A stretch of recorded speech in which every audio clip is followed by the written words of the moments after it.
Sir, your message to the people of the Philippines. We love them.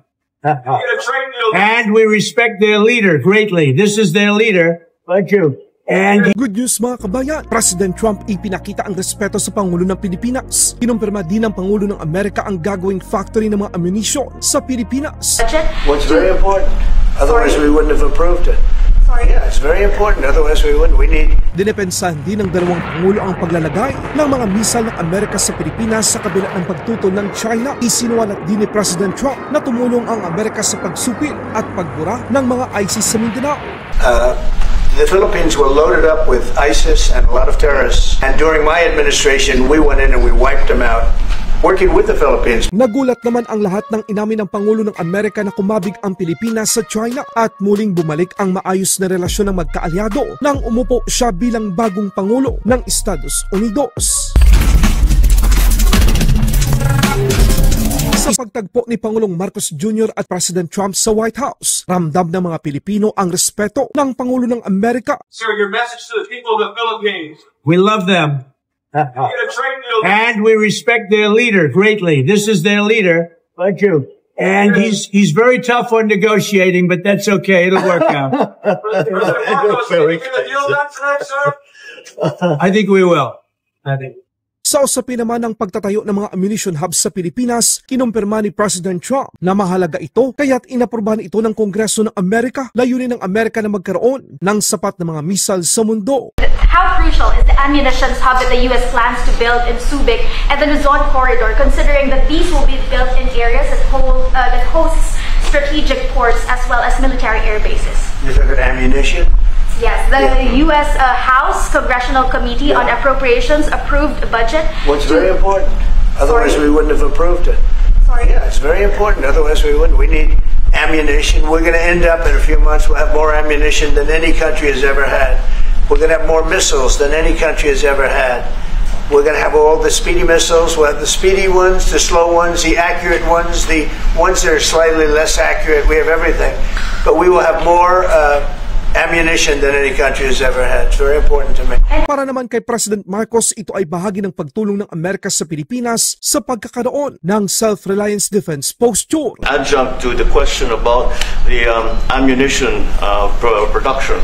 This is actually the United States is assisting the Philippines in what we call our self-reliance defense program, which is to allow us to be self-reliant and to be able to stand our own 2 feet, whatever the circumstances that occur in the future. And that the reason that we have encouraged more interaction with the United States is because it is necessary, and it is not just with the United States. It is with all our neighboring countries and even countries as far afield as the Scandinavian countries, the EU. And so this is an ongoing process. And again, I will stress the point that we do this because we feel it is necessary. Tungkol naman sa mga missile system ng Amerika na nakadeploy sa Pilipinas at itinuturing na banta ng bansang China, sinagot naman ito ni President Marcos na ang lahat ng mga ito ay bahagi ng Armed Forces of the Philippines Modernization Program. Dagdag pa dito, ito ay dahil sa mga bantang kinakaharap ng bansa sa West Philippine Sea. And for President Marcos, sir, I was just wondering, do you not think that perhaps the Philippines hosting U.S. missile systems could be considered escalatory by China, especially because they can strike deep into mainland China? Thank you. All of what we consider part of the modernization of the Philippine military is really as a response to the circumstances that surround the situation around the South China Sea and now what we used to refer to as Asia Pacific, which we have expanded now to the Indo-Pacific. And if we would certainly, like in any kind of military spending, we would wish that it wasn't necessary, but it is. And so that is what we are doing. And hindi lang yan mga kabayan, sa hindi naman inaaasang sandali, kinumpirma ni President Trump sa harap ng delegasyon ng Pilipinas at sa media na nagkaroon ng matinding pagsubok ang dalawang magkaalyado at muntik nang bumaling ang atensyon ng Pilipinas sa China noong nakarang administrasyon. Pero agad namang bumalik ang magandang relasyon ng dalawang bansa nang siya ay umupo bilang bagong Pangulo ng Amerika taong 2017 hanggang 2021. Go ahead, please, Red. Sir, when you say that you're close to making a trade deal, what gaps remain? Well, it's an honor to be with this gentleman. You know, I've known him, and I've known his family, actually, but I've known him. And I assume you're from the Philippines? Are you from the Philippines? Yes, sir. That's good. You're very lucky to be from the Philippines. Right? It's a great place. But we're going to have a very good relationship. I mean, I know you had some problems with another president, and it was not your fault. It was the president's fault. And the country was maybe tilting toward China, but we untilted it very, very quickly. But you know, you had a country that was tilting toward China for a period of time, and I just don't think that would have been good for you.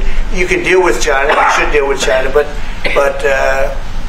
when I got elected, everything changed and they came right back to us. Kinumpirma naman ni President Trump na sa panahon ng kanyang termino taong 2017 hanggang 2021, tinulungan nito ang Pilipinas upang sugpuin at burahin ang mga teroristang grupong ISIS sa bansa. Posibleng ang itinutukoy ni President Trump ay ang nangyaring digmaan sa Marawi, isang kompirmasyon na tumulong ang Amerika sa Pilipinas noong panahon na iyon. Ito ay taliwas sa mga ulat na nagsasabing pinabayaan tayo ng Amerika noong nakikipaglaban tayo sa mga teroristang grupo. Don't forget, just as tantamount to what you're asking, the Philippines were loaded up with ISIS and a lot of terrorists, and they were at a very, very dangerous point.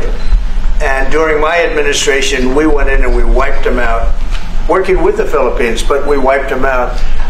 But if we didn't go in, I don't know what would have happened. I don't know who would be your president right now, but we spent a lot of time and a lot of talent on going into the Philippines and wiping out terrorists. They had a tremendous problem during my administration, and we cleaned it up, we got them out, and now you really have a good, solid country again. I believe so, yes. How can you make this Well, thank you very much, everybody. It's a great honor to have President Ferdinand Marcos Jr. of the Philippines, a great family legacy. And highly respected in this country. I know that because I have many friends in the Philippines, and there's great respect, or I couldn't say it, so congratulations. We're going to be talking about trade, we're going to be talking about war and peace. They're a very important nation militarily, and we've had some great drills lately. We're back with them. I think I can say that the last administration was not getting along with them too well. They didn't get along with anybody. They didn't know. Honestly, they didn't know what they were doing. But we have some fantastic military relationships with the Philippines, and that's been reinstituted. And Pete, I would say that you couldn't be happier, right, with the relationship. Absolutely. Great partners. So I just want to say it's an honor to have you. We're going to talk about trade today, and we're very close to finishing a trade deal, big trade deal actually. And we do a lot of business with you. It's a lot of income coming in for both groups, but I was surprised to see the kind of numbers. They're very big, and they're going to get bigger under what we're doing and what we're proposing. Laban Pinas.